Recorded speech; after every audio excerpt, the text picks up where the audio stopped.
I kind of stumbled into this in that I've always been involved in educational projects.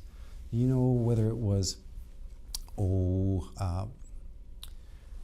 when I worked in Chile in the early 80s, there was about a 70% unemployment in the zone where I lived.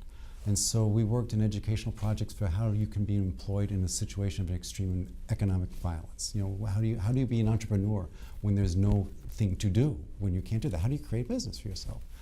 When I worked in Guatemala, I did stuff with some of the corn farmers, I did stuff with some of the coffee farmers. It was always about what can you do better with those sorts of things. But the one thing I'm never going to do is teach somebody who grows corn for life how to grow. It was more about marketing, how to make sure that you're getting a fair price for that. There was some health promoter stuff that I did, you know, to help people learn how to do those sorts of things. Or programs about, you know, what are your rights within the society to in a situation of extreme violence, which was Guatemala in the 80s, to do that.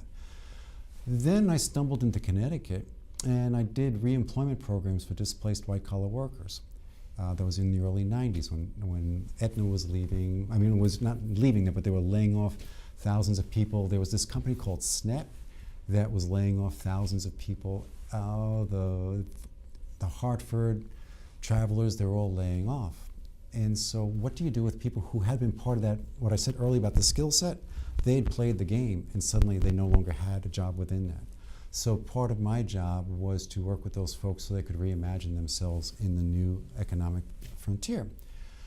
And while I was doing that, a friend of mine was starting to teach as an adjunct in this New Dimensions program. And I met the person who was running the New Dimensions program. They needed somebody to do a course in the master's program, the Master's of Science in Management, in ethics, in managerial ethics.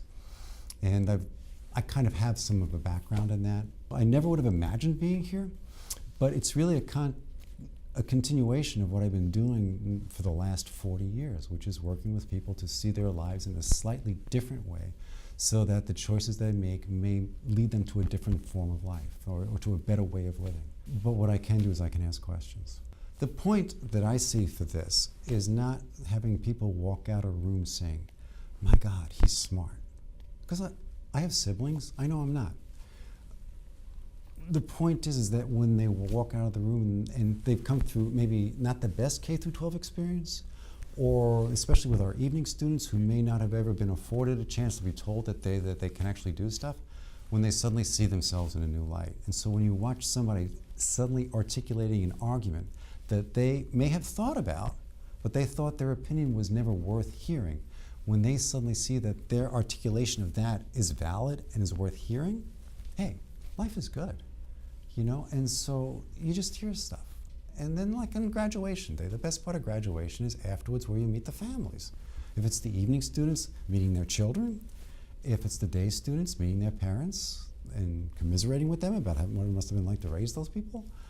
But it's just seeing people how they blossom. And you watch people, especially if you do the freshmen, since I do the freshmen and the seniors seminars, you see people grow up.